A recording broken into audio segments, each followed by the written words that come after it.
Hello and welcome to my channel. My name is Serena, and in today's video, we're going to be doing a pattern mashup using Charm Patterns Lemoire dress and the new Monroe bodice.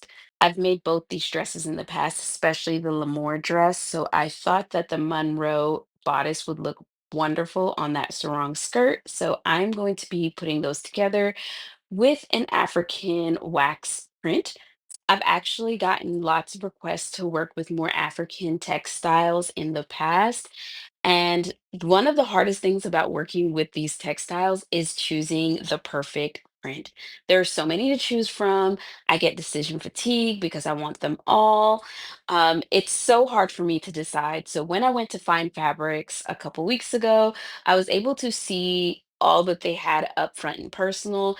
And I basically chose by picking the fabrics I could not stop looking back at. Choosing from fabrics in person was a lot easier than searching through pages and pages online because that makes it even more difficult because I feel like there are just more of a selection online than in store, even though I will say Fine Fabrics has a massive selection of African wax print or Ankara fabric. The bodice is slightly boned, so here I am putting in some boning channels.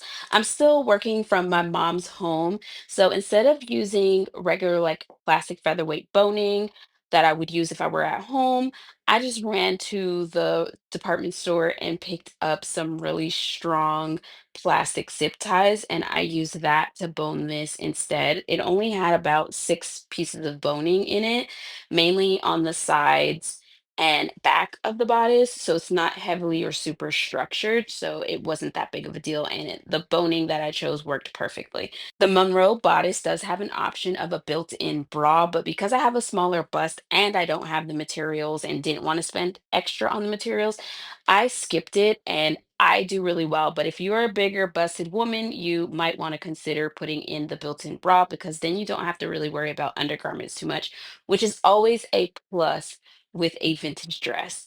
As I do in most of my videos, I went ahead and French seamed this entire piece because it is an unlined dress. I'm sure you can find a way to line the bodice.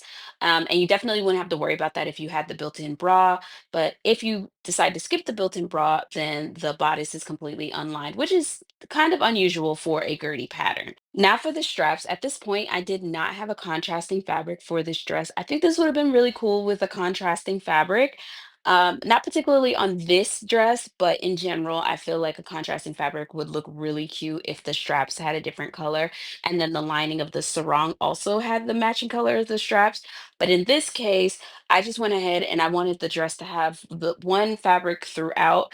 And then when I was almost done with the skirt, I went and got some dark brown cotton for the facing of the skirt because I still wanted that pop of something else. And later on, you'll see that it probably needs a dark solid colored belt or something because I kind of feel like the pattern needs to break up a bit. I wouldn't usually put a belt on a dress like this. In fact, none of my Lemoire dresses have a belt.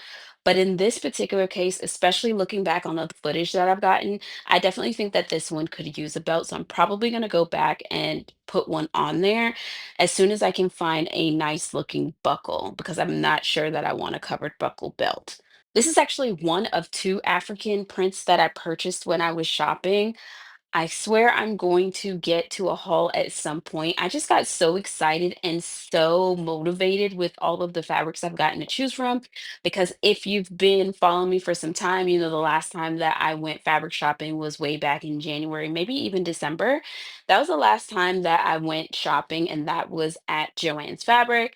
Once they went out of business, I never returned. I didn't do any of the clearance sales or anything like that. So being surrounded by so much apparel fabric, it just completely sparked inspiration. And the moment I got home, I got to washing and sewing. So I've been so busy sewing that I haven't even managed to make a haul yet. And I've already made 2 garments out of all of the haul fabric that I purchased. So while I do not have a haul video for you yet, all of this inspiration has resulted in me being a little bit ahead in sewing videos. So they are in the queue and I should not be falling behind in posting content unless I just don't have a whole lot of time to edit said content. But I have been filming and sewing. So, those of you who are not familiar with Gertie's Charmed Patterns, she basically has PDF patterns of reproduction, reimagined vintage patterns. And luckily for me, I did bring my laptop with me. The one problem I had was that I did not have my laptop charger. But turns out my brother-in-law had the exact same like brand of laptop, so we could share chargers. So at the very last minute, I was like, okay, I can go ahead and print this pattern out again. And also, I definitely needed to print up a larger size. So I went from a size 2 in Gertie's pattern to a size 4, so I was able to size up. So even if I were at home, I was going to have to print the pattern again. So now I'm just ahead of the game and I can go ahead and replace my previous pattern with the one that I printed this time. One of the main benefits of Gertie's patterns is that it's so customizable. So it reduces how much alterations and fitting you have to do on the back end. So while I did go up to a size 4, I did not have to go up a cup size. So I was able to remain the cup size A while going up to a size 4. And I didn't require any real adjusting after that. I've said it before and I'll say it again. Whenever I'm in a hurry, I always pull out a charmed pattern because I know that the fit is going to get as close as it needs to be. And that cuts out the extra step of having to do alterations and fitting when you are in a hurry. And I'm always so quick to lose track of time, dates on the calendar, and next thing you know, I'm in a hurry. And speaking about hurry, it was at this moment that I realized that I needed to speed up because I needed this dress to be done at the end of the day because I had dinner to go to the very next night. So I finished up off camera, but that means you guys get the reveal right now. I finished this dress about 12 o'clock at night, so I didn't really get to put it on with fresh eyes.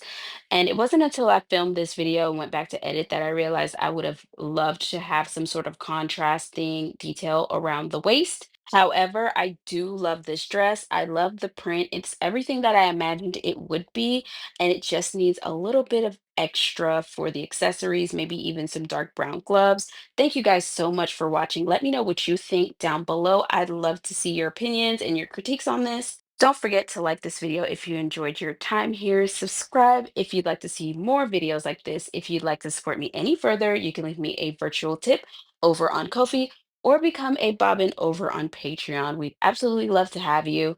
On Patreon, you'll find exclusive content as well as early access to these uploads whenever I get ahead. You can find all the links to support the channel down below. But again, the best free way to support me is to like, share, and subscribe. Leave a comment.